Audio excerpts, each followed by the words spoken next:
Oke. Bismillahirrahmanirrahim. Assalamualaikum warahmatullahi wabarakatuh.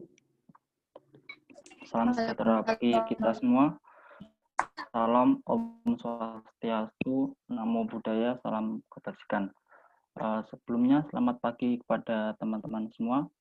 Kami dari kelompok mempresentasikan hasil diskusi kami.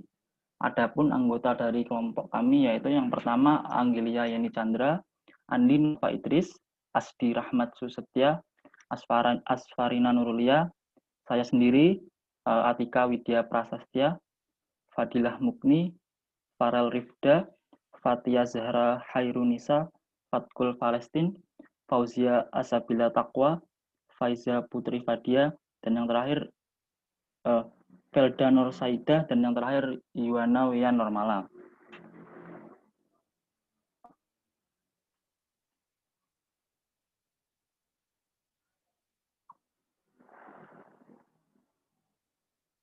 Tema dari diskusi kelompok kami yaitu isu kontekstual terkait kerakyatan yang dipimpin oleh hikmat kebijaksanaan dalam permusyawaratan perwakilan atau dengan sesuai sila keempat Pancasila. Next. Adapun yang kita bahas, yang pertama latar belakang, contoh kasus, pelanggaran pasal, dan solusi. Untuk latar belakang bisa dijelaskan oleh teman saya, monggo.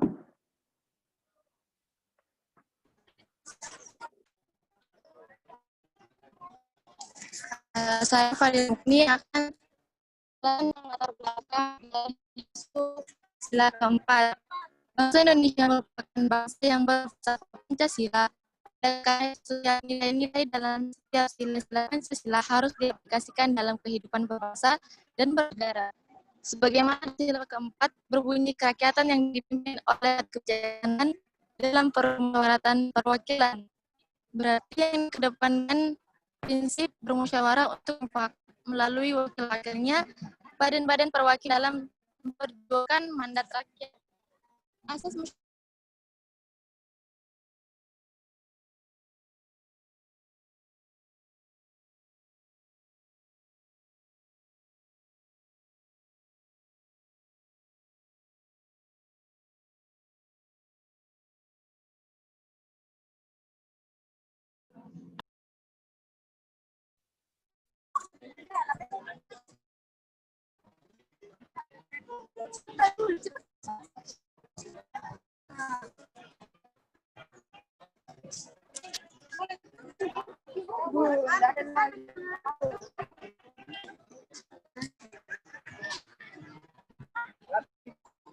Pak suara terdengar?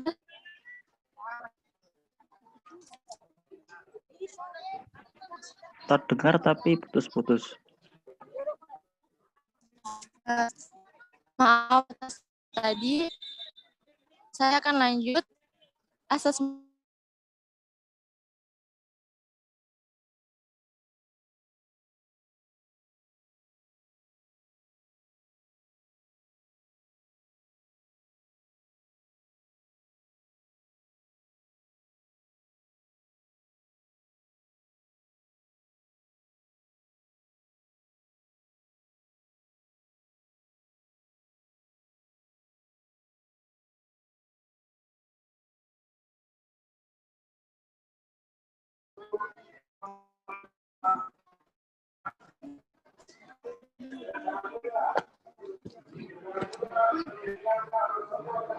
Mohon maaf, mungkin teman saya tadi ada kendala sinyal, jadi bisa langsung next ke slide berikutnya.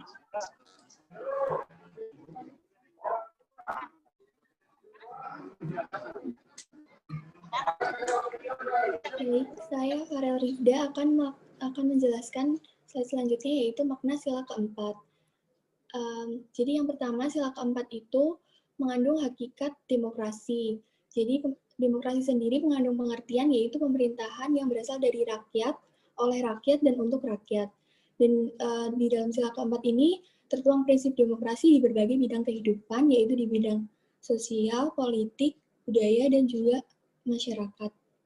Selanjutnya, mengandung permusyawaratan, yaitu membuat putusan secara bulat dengan dilakukan secara bersama melalui jalan kebijaksanaan.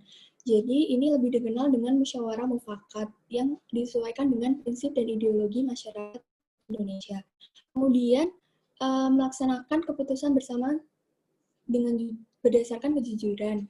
Jadi setelah ditetapkan keputusan, maka harus dilaksanakan dengan tetap mengedepankan prinsip kejujuran. Keputusan secara bulat akan membawa konsekuensi kejujuran bersama dan nilai identitasnya merupakan nilai permusyawaratan. Kemudian juga terkandung asas kerakyatan, yaitu rasa cinta terhadap rakyat, sehingga dapat memperjuangkan cita-cita rakyat dan memiliki jiwa kerakyatan.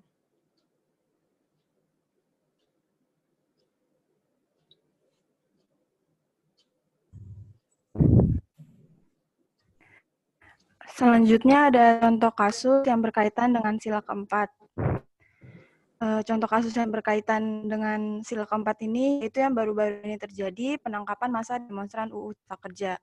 Mahasiswa dan buruh turun ke jalan di sejumlah kota untuk berunjuk rasa tentang Undang-Undang Cipta Kerja. Mereka menuntut agar Presiden Joko Widodo membatalkan UU Cipta Kerja yang dijuluki sebagai Omnibus Law ini. Banyak yang menilai kebijakan yang dibuat oleh pemerintah ini justru memperlemah penegakan hukum, hak asasi manusia, pemberantasan korupsi, menghancurkan lingkungan, dan merampas ruang hidup masyarakat. Rangkaian unjuk rasa menolak Omnibus Law ini menyisakan sejumlah kasus penangkapan pendemo, mulai dari yang diduga pelaku pengeroyokan terhadap aparat keamanan, hingga pembawa bom molotov saat berunjuk rasa. Seluruh penangkapan dan penanganan unjuk rasa oleh kepolisian ini dituding anti-demokrasi dan melanggar berbagai ketentuan perlindungan hak asasi manusia, termasuk hak menyatakan pendapat.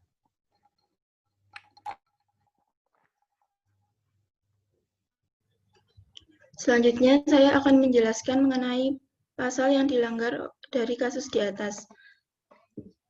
Terdapat beberapa pasal yang dilanggar, yaitu yang terdapat pada UUD 1945, pasal 28 yang berbunyi, kemerdekaan bersyarikat dan berkumpul, mengeluarkan pikiran dengan lisan dan tulisan, dan sebagainya ditetapkan dengan undang-undang. Kemudian, pasal 28E ayat 3, setiap orang berhak atas kebebasan berserikat, berkumpul, dan mengeluarkan pendapat. Kemudian terdapat pada Deklarasi Universal HAM, yaitu pasal 9 yang berbunyi, setiap orang berhak atas kebebasan mempunyai dan mengeluarkan pendapat. Dalam hal ini termasuk kebebasan mempunyai pendapat dengan tidak mendapat gangguan dan untuk mencari, menerima, dan menyampaikan keterangan dan pendapat dengan cara apapun juga dan dengan tidak memandang batas-batas. Selanjutnya akan dijelaskan oleh teman saya, Felda. Baik, boleh slide selanjutnya.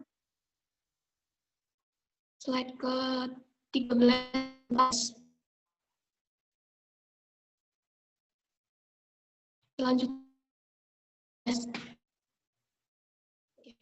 Selanjutnya terdapat Undang-Undang slide ke-13.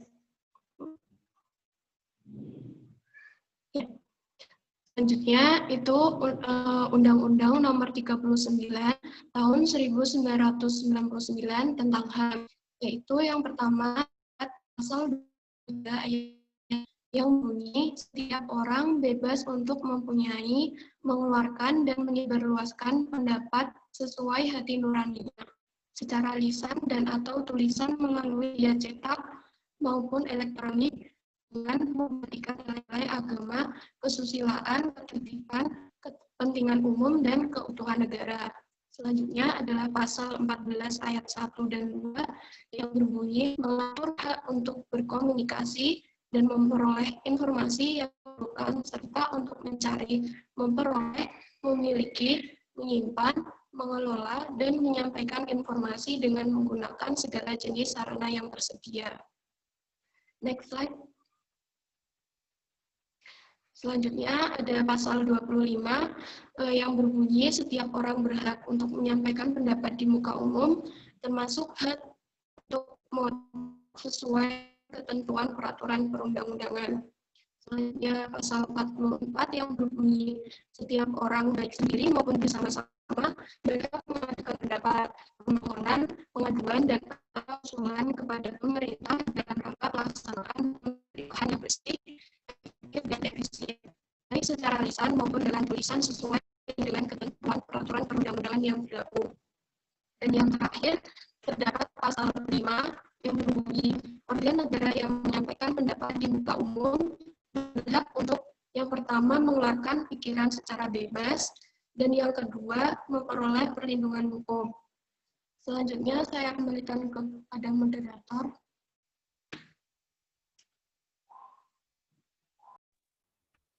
Untuk selanjutnya adalah solusi. Next. Yang pertama adalah adanya kebebasan berbicara, berasosiasi, dan kebebasan pers, di mana adanya kebebasan berbicara, berasosiasi, dan kebebasan pers merupakan persyaratan mutlak dalam demokrasi. Yang kedua, mengurangi kesenjangan sosial. Ini maksudnya itu mempersempit kesenjangan antara si kaya dan si miskin, karena untuk menjaga kelangsungan kehidupan berdemokrasi. Dalam kehidupan bermasyarakat ada kecenderungan pada orang akan berpihak kepada orang yang punya harta atau kekayaan. Sedangkan untuk orang yang tergolong miskin, mereka berada pada posisi paling menderita. Nah, ini sejatinya merupakan ancaman serius bagi kesuksesan politik demokrasi. Kemudian membentuk konstitusi tertulis. Konstitusi tertulis ini mampu menjaga dan memelihara kebebasan individual, dan konstitusi tertulis ini juga berperan dalam menjaga organ-organ pemerintahan dalam bertindak sesuai dengan kewenangannya. Dengan adanya konstitusi yang dirumuskan dengan baik dan bijak akan mengurangi ancaman atau gangguan dalam kehidupan berdemokrasi dan mampu menciptakan ketenangan dalam suatu negara. Untuk selanjutnya bisa dijelaskan oleh teman saya. Baik, selanjutnya yaitu dibutuhkan seorang pemimpin yang tidak hanya bijak dan piawai dalam menyelesaikan segala permasalahan yang terkait dengan demokrasi, tetapi juga adil dan jujur. Saat ini kita ketahui bahwa pemimpin negara dan partai politik, pimpinan daerah lebih banyak berorientasi pada uang dan kekuasaan, bukan berorientasi kepada kebutuhan rakyat lagi.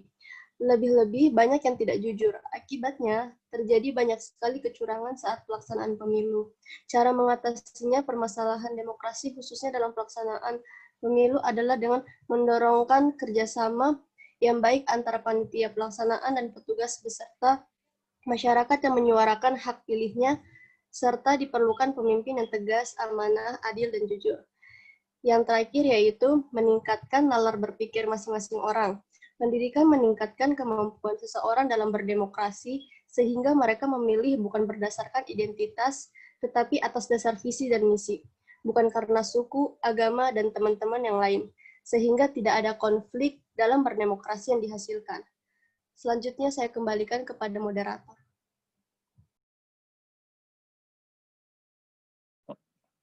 Ini ada video tentang isu sila keempat Pancasila. Silakan teman-teman untuk menonton.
dalam video tersebut menjelaskan menunjukkan adanya ketidakpuasan masyarakat terhadap kinerja pemerintah dalam menyusun Undang-Undang Cipta Kerja.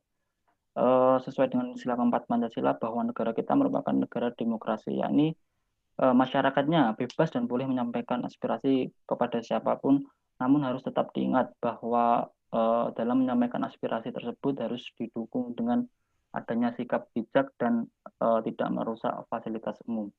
Begitu. Untuk selanjutnya, apakah ada pertanyaan dari teman-teman untuk kelompok kita?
Baik, kalau tidak ada pertanyaan, kami tutup. Sekian presentasi dari kelompok kami. Bila ada kurang lebihnya mohon maaf. Wabillahi taufiq wal hidayah. Assalamualaikum warahmatullahi wabarakatuh.